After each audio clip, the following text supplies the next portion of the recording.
네, 어느덧 총 5장에 걸친 야고보서의 말씀 가운데 네 번째 장을 나누는 시간이 되었습니다.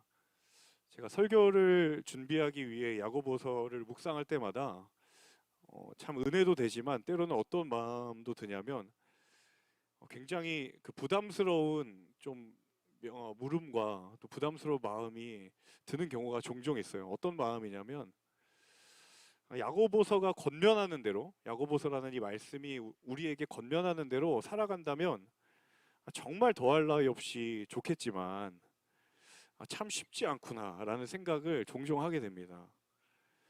예, 지금까지 여러분 야고보서를 통해서 우리가 나누었던 말씀들을 하나하나 되짚어 보면 어떤 말씀들인가요?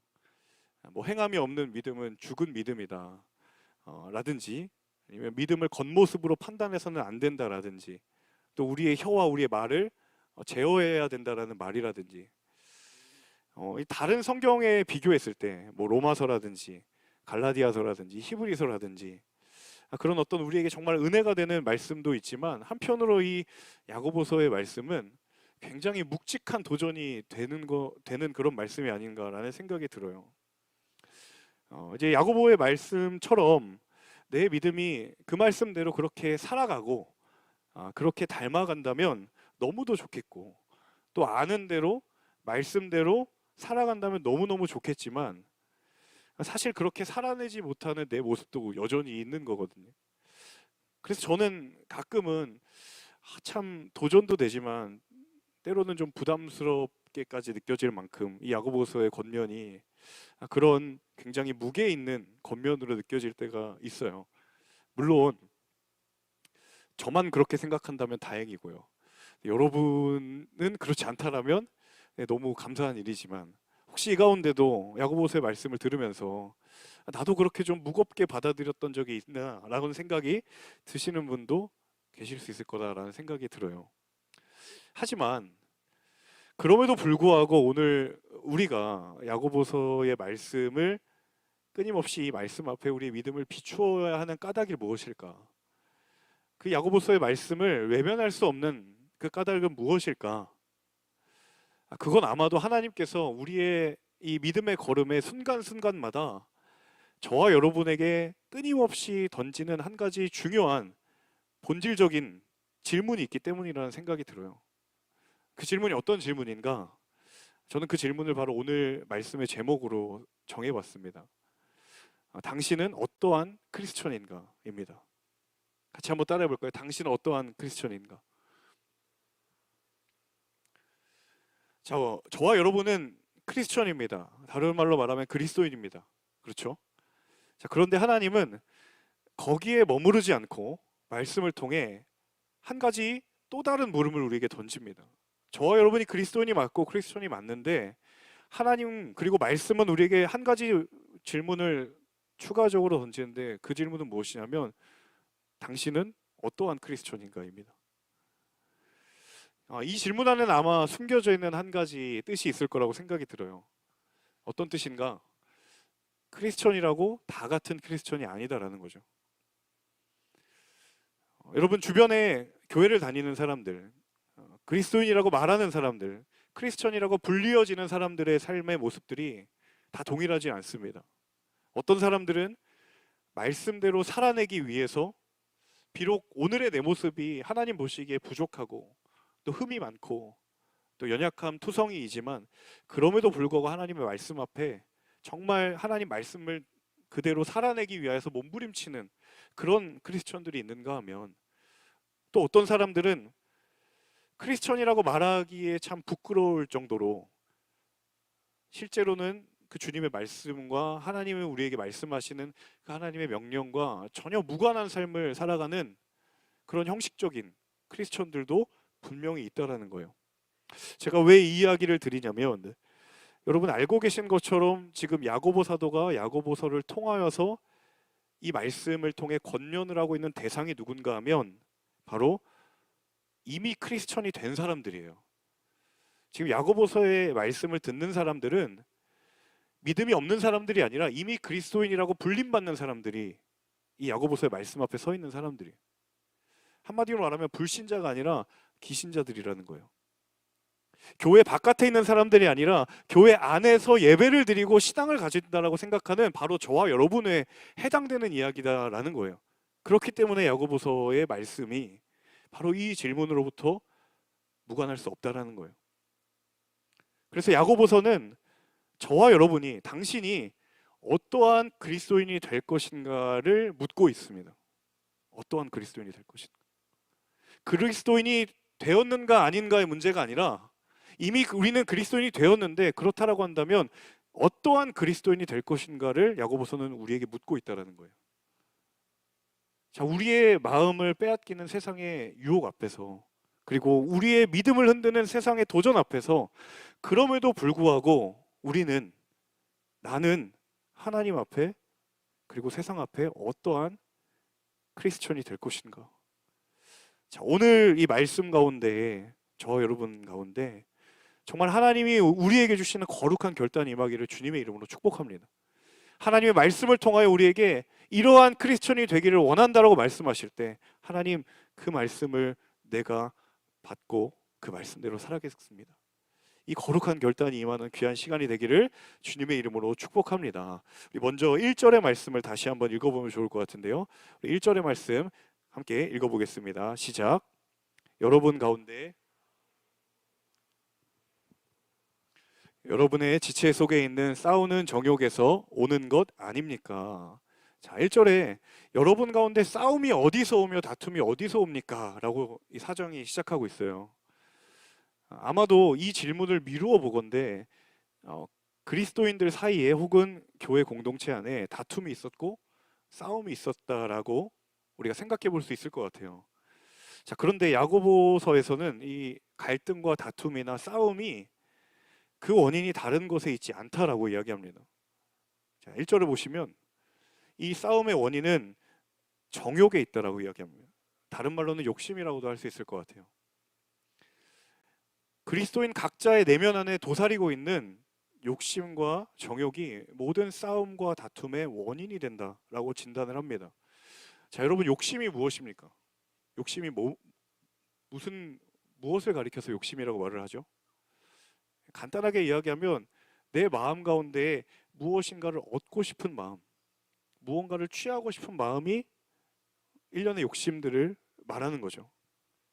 내가 무언가를 얻고 싶은 마음이 강하게 내 마음 가운데 임할 때 우리 안에 욕심이 있다는 것을 깨닫게 됩니다. 자, 그런데 이어지는 2절에서 야고보 사도가 굉장히 아이러니한 이야기를 합니다. 우리 이어지는 2절을 같이 한번 읽어보면 좋을 것 같습니다. 2절 말씀 함께 읽습니다. 여러분이 욕심을 내도 얻지 못하고 살인하고 시기에도 얻을 수 없습니다. 여러분이 다투고 싸우지만 구하지 않기 때문에 얻지 못하는 것입니다. 제가 방금 욕심을 가리켜서 우리 안에 무언가를 얻고자 하는 마음, 무언가를 취하고자 하는 마음에서 비롯된 것이 욕심이라고 했는데 2절을 보시면 굉장히 아이러니하게도 그런 욕심을 내도 얻을 수 없다라고 이야기합니다. 심지어는 2절에서 뭐라고까지 이야기하냐면 살인하고 시기를 해도 얻을 수 없다. 그 이유가 무엇인가? 자, 2절 하반절에 구하지 않기 때문에 얻지 못하는 거다라고 이야기를 해요. 굉장히 앞뒤가 안 맞는 이야기입니다. 여러분, 논리적인 잘 생각을 해보시면요, 분명히 욕심이라고 하는 건 내 마음 가운데 무언가를 얻고자 하는 마음이잖아요. 근데 2절에서는 너희가 구하지 않았기 때문에 못 얻는 거다라고 이야기하는 거예요. 마치 내 안에 욕심이 없기 때문에, 무언가를 취하고자 하는 마음이 없기 때문에 못 얻는 것인 것처럼 이야기를 하고 있어요. 1절은 전혀 다르거든요. 무언가를 정말 강하게 얻고자 하는 욕심 때문에 분란이 생기고 분쟁이 생겼는데 2절에서는 전혀 반대의 이야기를 해요. 그 마음이 없기 때문에, 구하지 않기 때문에 얻지 못하는 것이다.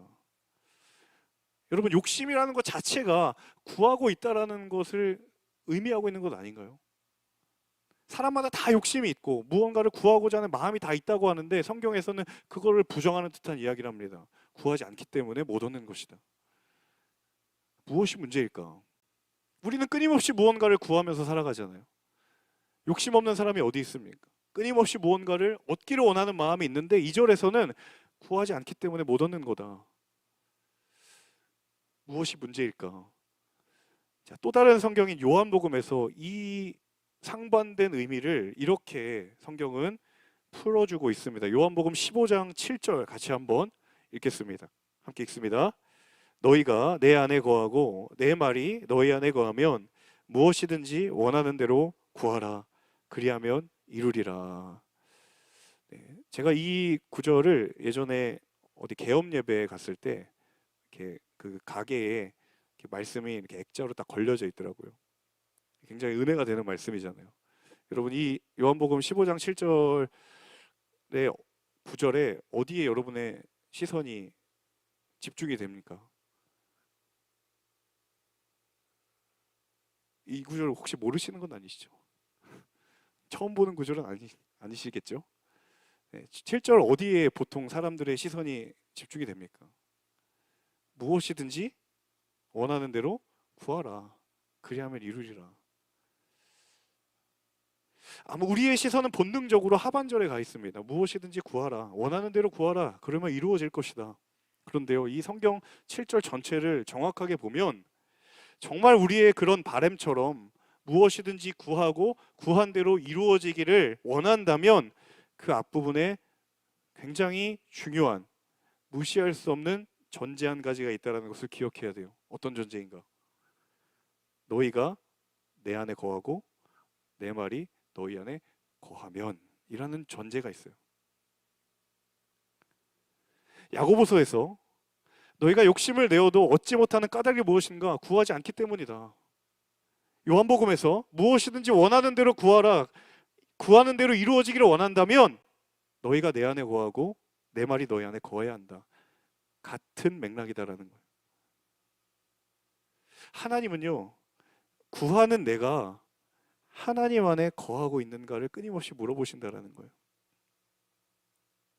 끊임없이 우리가 욕심을 가지고 무언가를 구하지만 성경은 그런 구하는 우리를 가리켜서 너희가 구하지 않고 있다라고 정의하고 있는 이유가 무엇인가?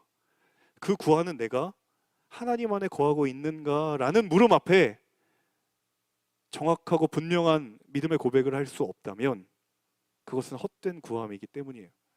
그래서 하나님은 구하는 내가 하나님 안에 거하고 있는가를 물어보시는 거예요.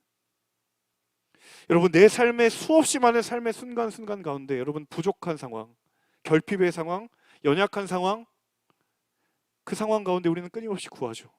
무언가 부족한 그것이 채워져야 함을 느끼는 삶의 순간순간 가운데 구해야 할 대상보다 과연 구하는 내가 하나님 안에 거하고 있는가를 하나님은 묻기를 원하신다라는 거예요. 생각하기를 원하신다라는 거예요.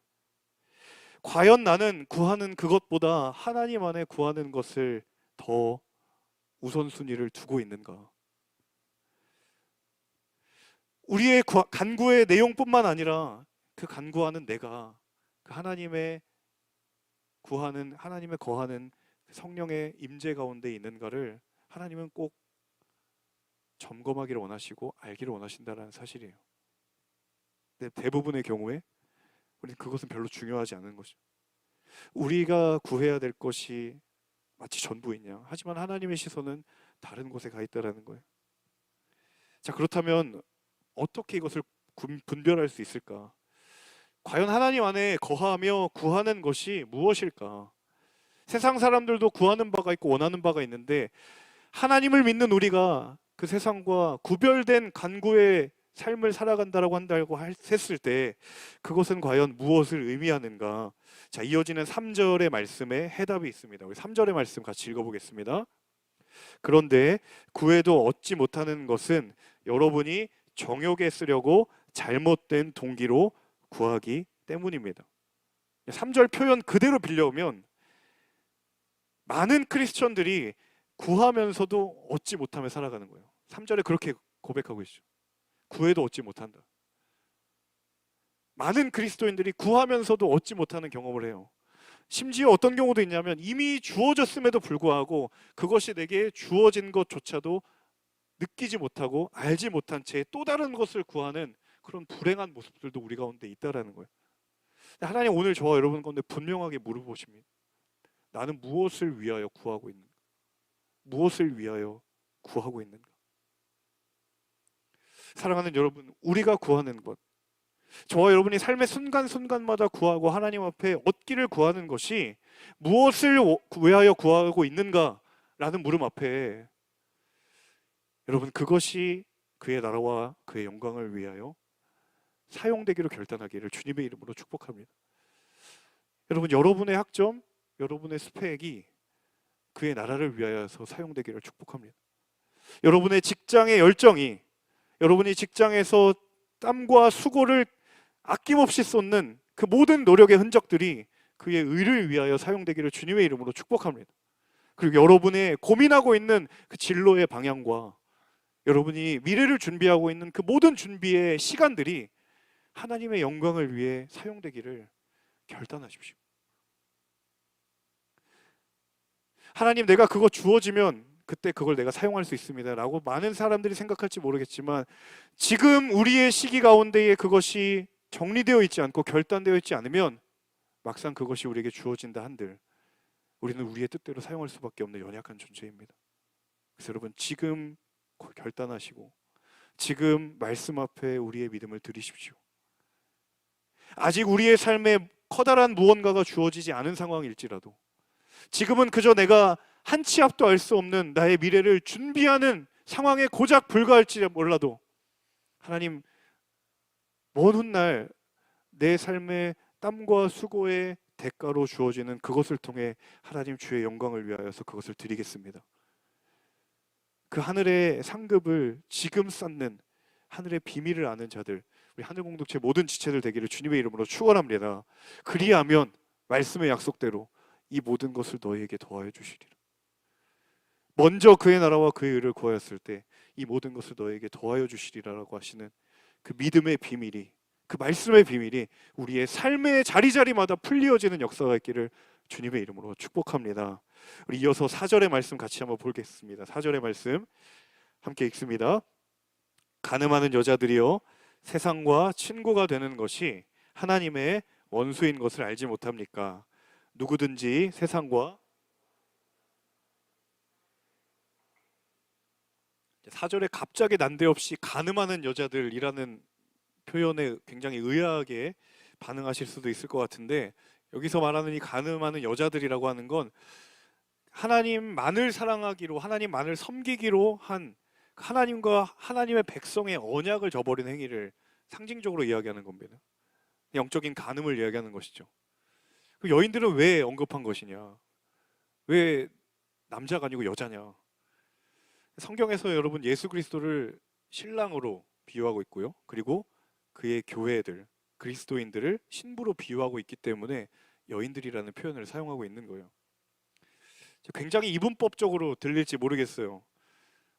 그러나 야고보 사도는 분명하게 이야기합니다. 당신은 세상의 친구인가 하나님의 친구인가? 4절의 말씀에 근거한다면 세상과 친구가 되면 나와 뜻한 바와 상관없이 곧 하나님의 원수가 되는 것이고, 하나님과 친구가 되기를 원한다면 세상과 원수 되기를 택하는 것이다라는 거예요. 굉장히 부담스러운 질문처럼 느껴집니다. 그리고 쉽지 않은 명령처럼 받아들여지기도 합니다. 왜 그럴까? 왜 뭔가 둘 중에 하나를 선택해야 될 만한 어떤 그 간의 절충점이 없는 듯한 그 명령 앞에 하나님 우리를 세우시는 것일까? 그리고 왜 우리는 그것을 부담스러워하는 것일까? 힘들어하는 것일까? 되게 두 가지 이유 때문이 아닐까라는 생각이 듭니다. 첫 번째는 우리 안에는 끊임없이 세상과 하나님을 함께 선택할 수 있다라고 여전히 생각하는 마음이 있기 때문이에요. 그것이 가능하다라고 생각하기 때문이에요. 그리고 또 다른 하나는 하나님을 선택한다라는 것에 대한 우리 안에 굉장한 오해가 있기 때문입니다. 하나님을 선택한다, 세상이 아닌 하나님을 선택한다라는 이 사실에 대한 저마다의 오해가 있기 때문이에요. 어떠한 오해인가? 하나님을 선택하면 세상에서 내가 추구해야 될 것들을 다 포기해야 된다라고 생각을 하는 경우들이 많이 있거든요.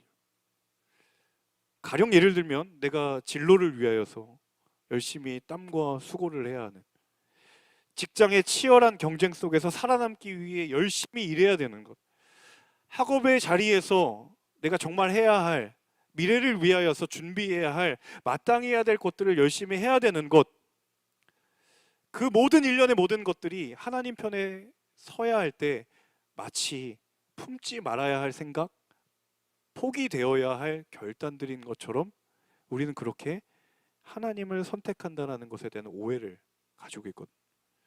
굉장히 쉽지가 않은 거예요. 마치 하나님을 위해 내 삶을 다 포기해야 되는 것처럼 그 명령이 내게 그렇게 받아들여지고 있기 때문이에요.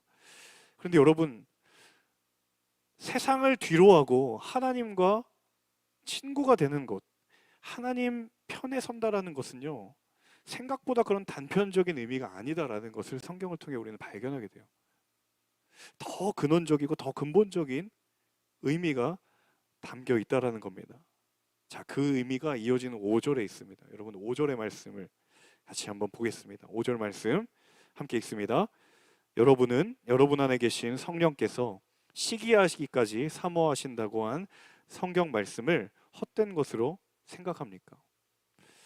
자, 하나님 편에 선다는 것의 의미가 무엇일까?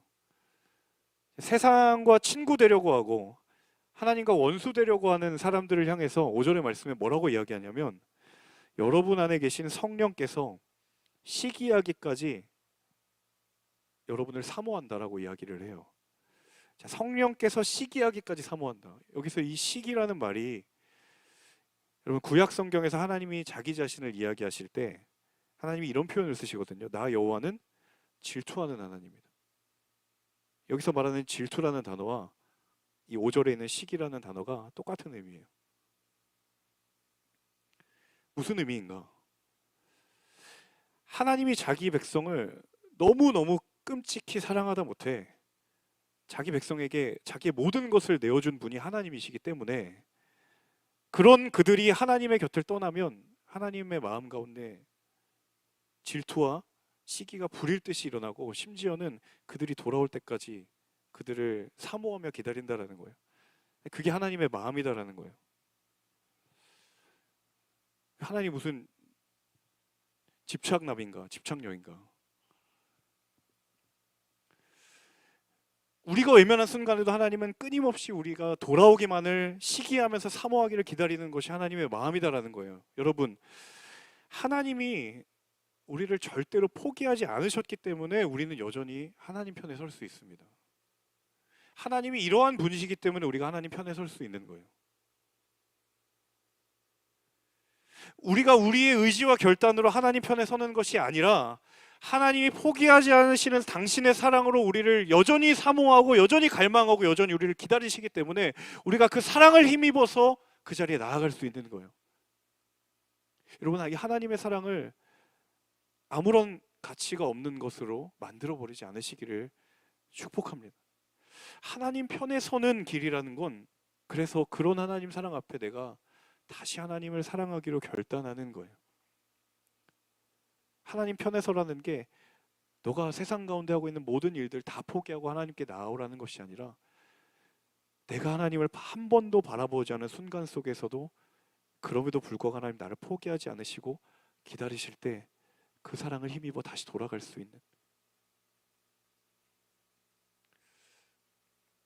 어떤 한 남자와 한 여자가 정말 불꽃이 튀겨서 사랑에 빠졌을 때, 서로가 명령하지 않고 서로가 뭔가 조항을 적지 않아도 서로가 자발적으로 불일 듯이 그 사람을 갈망하고 그 상대를 원하는 것처럼, 하지만 그런다라고 해서 내가 그 사람에게 주는 마음이 내게 손해가 아니고, 또한 그 사람이 내게 주는 그 사랑과 관심이 내게 절대로 부담이 아닌, 절대로 책임으로 느껴지지 않는 그 완전한 하나 된 사랑처럼, 여러분, 하나님 편에 서는 길이라는 건 그 무한한 사랑 앞에 다시 나가는 거예요. 하나님께서 우리에게 그렇게 하셨던 것처럼, 여러분, 우리도 하나님께 시기하기까지 하나님을 사모하며 사랑하는 것, 여러분, 이 주를 향한 사랑의 열정을 회복하실 수 있기를 축복합니다. 여러분, 솔직하게 우리 스스로에게 질문해 봅시다. 세상에 한쪽 발 담그고 하나님한테 발 한쪽 담그고 그럼에도 불구하고 여전히 하나님 사랑하고 있노라고 말하고 있지 않습니까? 어느덧 차갑게 식어버린 하나님을 향한 열정을 깨닫지도 못한 채 여러분 살아가고 있지 않습니까? 다시 돌아가야 될 때입니다. 하나님이 우리를 절대로 포기하지 않으셨다면 이제는 우리가 하나님을 포기하지 않아야 할 때인 줄로 믿습니다. 자, 이어지는 8절과 9절을 같이 한번 볼까요? 8절과 9절의 말씀입니다. 함께 읽겠습니다. 하나님을 가까이 하십시오. 그러면 하나님께서 여러분에게 가까이 오실 것입니다. 죄인들이여 손을 깨끗이 하십시오. 두 마음을 품은 사람들이여 마음을 정결하게 하십시오. 슬퍼하고 탄식하며 통곡하십시오. 여러분의 웃음을 탄식으로, 기쁨을 슬픔으로 바꾸십시오. 자, 여러분 8절을 보고 있으면요, 마치 우리가 하나님께 가까이 가야 하나님이 그때야 비로소 내게 가까이 오신다라는 것처럼 느껴집니다. 8절에 이렇게 얘기하잖아요. 하나님을 가까이 하십시오. 그러면 하나님께서 여러분에게 가까이 오실 것이다. 뭔가 우리가 하나님께 가야 그때 비로소 하나님이 내게 오시는 것처럼 들리죠. 여러분 정직하게 한번 물어봅시다. 과연 그렇습니까? 과연 그런가요? 내가 하나님을 가까이 하지 않은 적이 있을지언정 하나님이 나를 가까이 하지 않은 적이 단 한 번이라도 있습니까? 여러분이 8절의 말씀을 곰곰이 곱씹어 보세요. 나는 수도 없이 하나님을 가까이 하지 않은 적이 있지만 하나님은 단 한 번도 나를 멀리 하신 적이 없다는 사실을 우리가 인식한다면 여러분 이 8절의 의미는 무엇이겠습니까? 하나님을 가까이 하면 그 하나님이 가까이 오실 것이다? 왜 그럴까요? 우리가 하나님을 떠나 있기 때문입니다. 문제가 우리에게 있기 때문이에요. 하지만 안타깝게도 그 사실을 깨닫지 못하고 그 사실에 대해서 찔림조차 느끼지 못하는 경우가 얼마나 많습니까? 그래서 야고보 사도가 9절에 뜬금없이 이렇게 얘기하는 거예요. 슬퍼하고 탄식하라고. 기뻐하지 말고 통곡하라고. 기쁨을 슬픔으로 바꾸라고. 왜요? 나의 영적인 불편한 민낯과 마주하고 그것으로부터 돌이키라는 거예요. 여러분 언제까지 아닌 척 할 겁니까? 언제까지 그런 적 없다고 말할 것입니까? 저는 하나님 멀리한 적 없는데요. 그 말은 하나님이 하실 말입니다.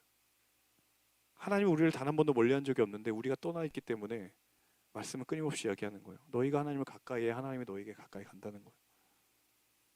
하나님은 어제나 오늘이나 여전히 그 자리에 계셨고 떠났다가 돌아오는 것은 우리의 몫이지 하나님은 단 한 번도 그 자리를 옮기신 적이 없어요. 저와 여러분의 삶의 자리 가운데 하나님은 단 한 번도 떠난 적이 없으십니다.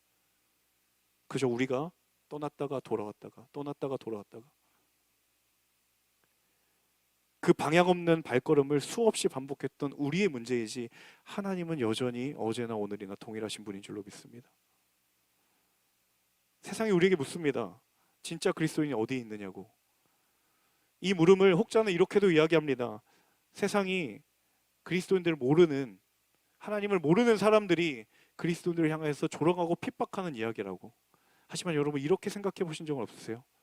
하나님이 그 세상을 도구 삼아 우리에게 묻고 있는 거예요.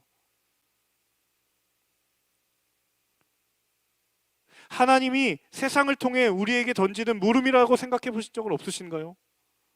당신은 진짜 그리스도인이 맞느냐? 당신은 어떤 그리스도인인가? 우리 마지막 10절의 말씀 같이 한번 읽어볼까요? 함께 읽습니다. 주 앞에서 겸손하십시오. 그러면 여러분을 높여주실 것입니다. 저는 하나님 한 번도 떠난 적이 없습니다라는 고백을 꺾고 주 앞에서 낮추고 겸손하면 하나님이 우리를 높여주신다고 약속하십니다. 여러분 겸손히 주와 함께 그리스도인을 살아내야 하는 마지막 때가 우리에게 정말로 주어져 있는 줄로 믿습니다. 여러분 오늘 이 말씀의 제목을 정말 진지하게 우리 스스로에게 던져보기를 원해요. 나는 어떤 크리스천인가? 혹시 여러분 우리의 내면에 그냥 크리스천이면 그만이지 않은가? 구원받고 천국 가는 것, 예수 믿고 천국 과거에 되었고 구원받았으면 괜찮다라고 생각하면서 살아오진 않았는가? 아니요, 하나님은 우리가 어떤 그리스도인인지를 주목하고 계세요. 하나님은 우리가 어떠한 세상의 삶 가운데에 어떠한 당신의 자녀인지를 보기를 원하시는 줄로 믿습니다. 여러분, 주의 편에 서십시오. 때로는 흔들릴지언정 끝까지 하나님 편에 서기를 포기하지 마십시오.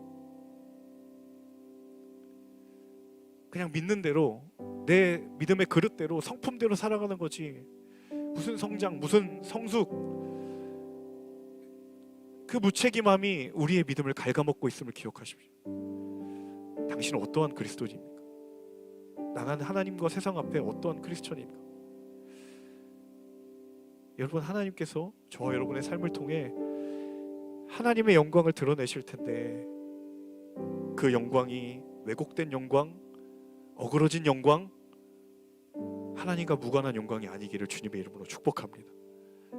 우리의 삶을 통해 하나님만 높임 받으시고 주의 나라가 우리의 모든 삶을 통하여서 선포될 수 있는 그 은혜의 삶을 우리의 삶의 자리에서 매일매일 경험할 수 있는 우리 귀한 하늘 공동체의 모든 예배자들 되기를 주님의 이름으로 축원합니다. 우리 함께 이 찬양 같이 불렀으면 좋겠는데요. 하나님, 다시 한번 내가 말씀 붙들고 결단합니다. 세상 가운데에 보여지는 내 삶의 모습이 아니라 정말 하나님과 내가 1대1로 하나님 앞에 서게 되었을 때 비추어지는, 포장되어지지 않는 그 믿음의 모습이 하나님 앞에 진실한 모습이기를 소망합니다. 부끄러움 없는 모습이기를 소망합니다. 나는 어떠한 그리스도인인가? 그리스도인이 되었다라는 사실에 만족하며 더 이상 앞으로 나가지도 않는 그런 차갑지도 뜨겁지도 않은 그러한 모습인가?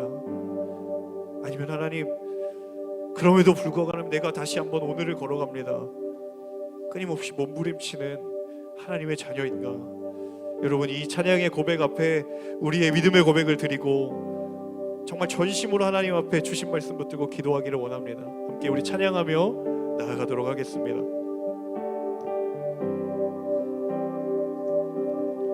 보여지는 예배 아니 마음으로 드리는 예배, 노래하는 찬양보다 삶으로 고백되는 예배, 나를 위한 예배 아니 주님 뜻을 향한 예배, 내 맘과 정성 다하여서 주 앞에 드려지는 예배, 주 앞에 엎드려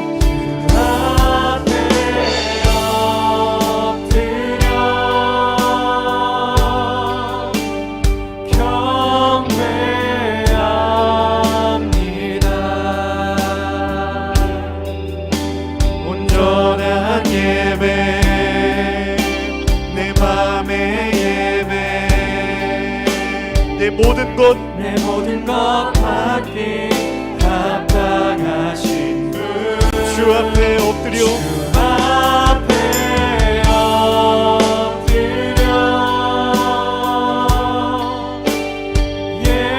예배합니다. 나의 모든 삶, 나의 모든 삶, 나의 모든 뜻 앞에 순종하는 삶의 예배 드리기 원하네. 다시 한번 이 고백을 드릴 때에 우리 그 자리 일어나셔서 함께 찬양하며 나아가겠습니다. 보여지는 예배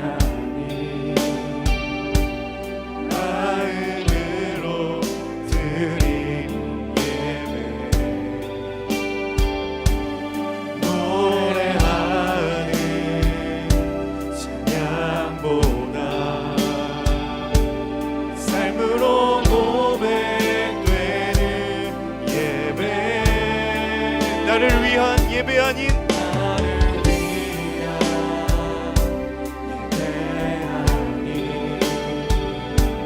주님 뜻을 향한 예배 내 마음과 정성 다하여서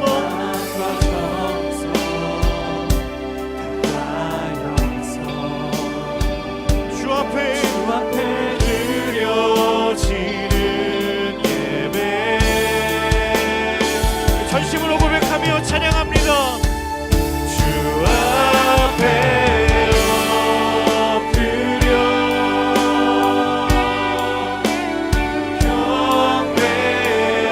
경배합니다. 온전한 예배 내 맘의 예배 내 모든 것 나타나신 주 앞에 엎드려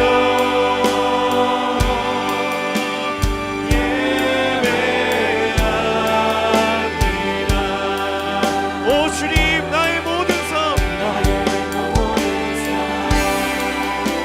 나의 모든 말씀 앞에 순종해 전심으로 고백하며 찬양합니다. 주 앞에 엎드려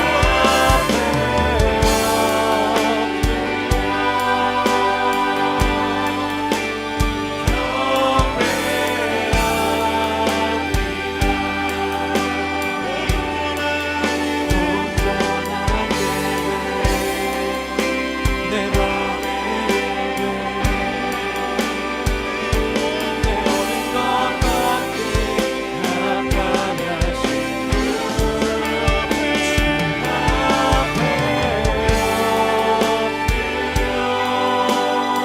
주님 예배합니다.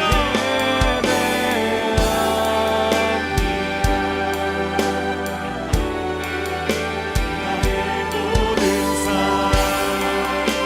나의 모든 뜻 주님 말씀 앞에 순종하기를 원합니다. 다시 한번 찬양하며 나아갈 때에 주 앞에 엎드려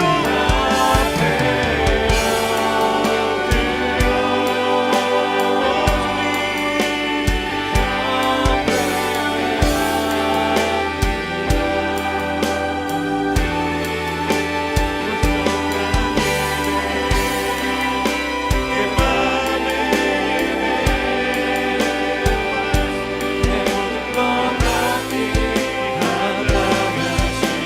전심으로 주 앞에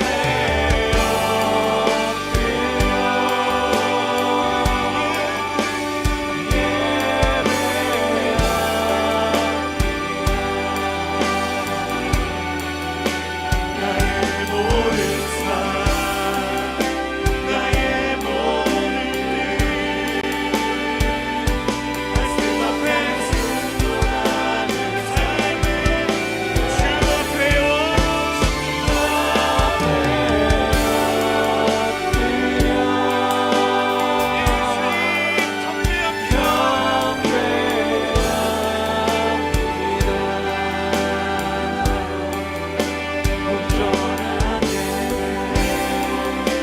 내 맘의 예배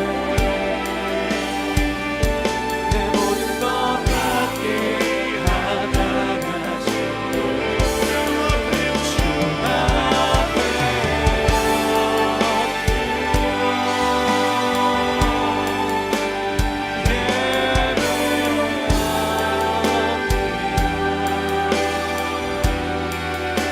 나의 모든 삶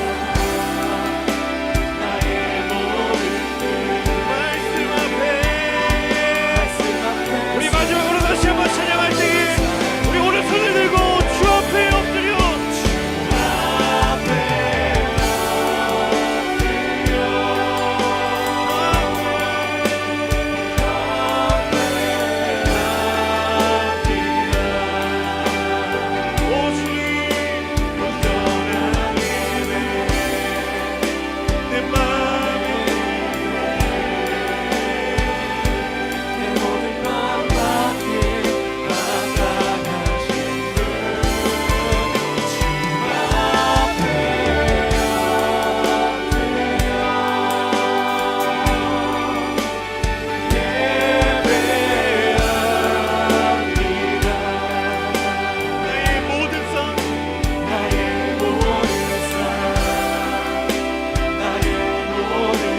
여러분 이 시간 함께 결단하며 기도하기를 소망합니다.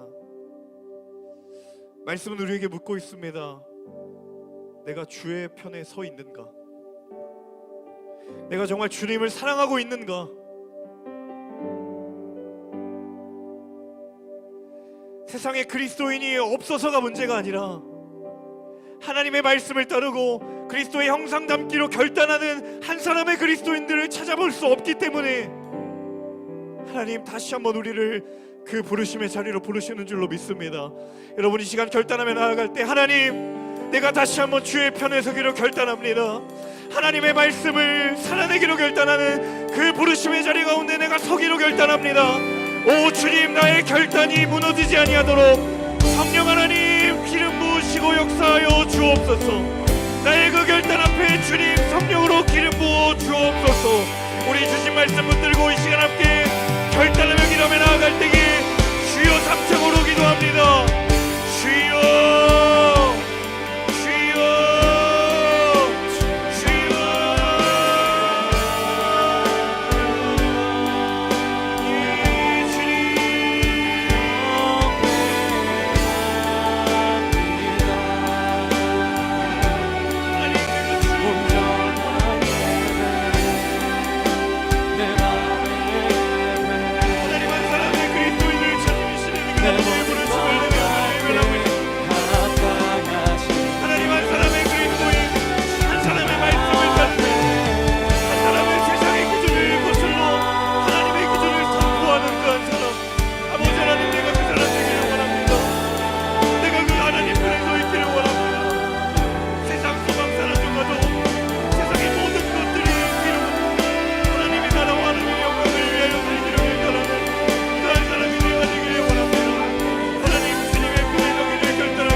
가지도 이 시간 함께 기도하며 나아갈 때 여러분 이 청년의 때에 아직 아무것도 내 삶에 이룩한 것이 없다라고 느껴질 그 때에 바로 지금이 나의 간구의 모든 제목을 무엇을 위하여 사용할 것인가, 여러분 이 결단이 필요한 때인 줄로 믿습니다. 하나님, 내 삶이 그의 나라와 그의 영광을 위하는 삶이 되게 하여 주옵소서. 내가 어떠한 길을 걸어가든 그 삶의 자리에서 내게 주신 하나님의 은혜의 재료를 가지고 그의 나라와 그의 영광을 증거하는 삶이 되게 하여 주옵소서. 내 직장의 삶의 자리에서, 내 학업의 자리에서, 내 삶의 기로에서, 삶의 모든 자리마다 내 삶을 통하여 그의 나라와 그의 영광을 위하여서 쓰임받는 삶 되게 하여 주옵소서. 우리 결단하며 우리의 삶을 주님께 올려드리며 우리 다시 한번 기도하며 나아갈 때에 우리 간절한 마음으로 주여 부르짖으며 기도합니다.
하나님, 이 땅에 크리스천이라 불리는 자들이 얼마나 많이 있습니까?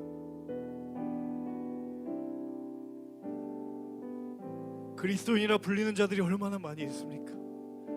하지만 그럼에도 불구하고 주의 영광이 땅에 떨어졌고 하나님의 이름이 끊임없이 조롱을 당하는 시대 가운데에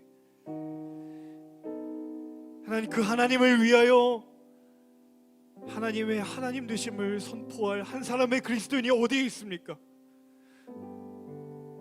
주님, 오늘 다시 한번 말씀이 우리 가운데에 도전합니다. 나는 어떤 그리스도인인가? 그리스도인이 되었다라는 그 사실이 우리에게 만족의 전부인가?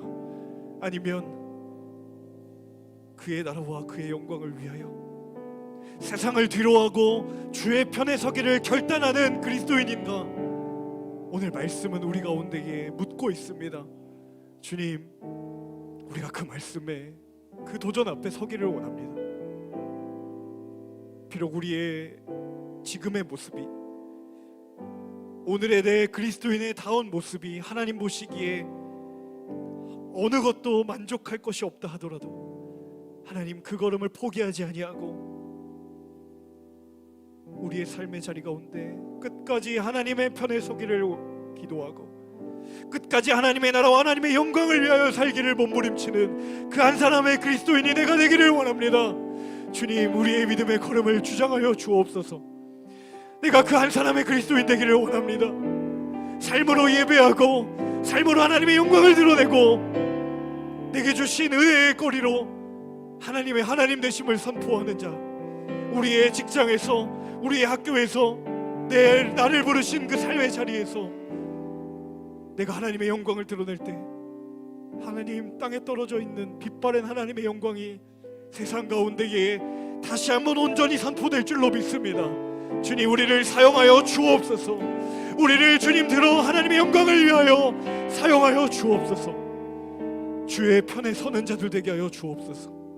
하나님, 하나님의 편에 설 때에 결코 하나님 그 믿음의 걸음을 외면하지 않으시며 결국 그 믿음의 걸음이 승리하게 되리라 약속하시는 하나님의 약속이 우리의 삶을 통하여 이루어지고 경험되게 하시고 고백되게 하여 주옵소서. 그렇게 하실 주님의 이름을 찬양하고 감사드리며 이 모든 말씀 예수님의 이름으로 기도합니다. 아멘. 우리 살아계신 하나님께 감사와 찬양의 박수 올려드리겠습니다.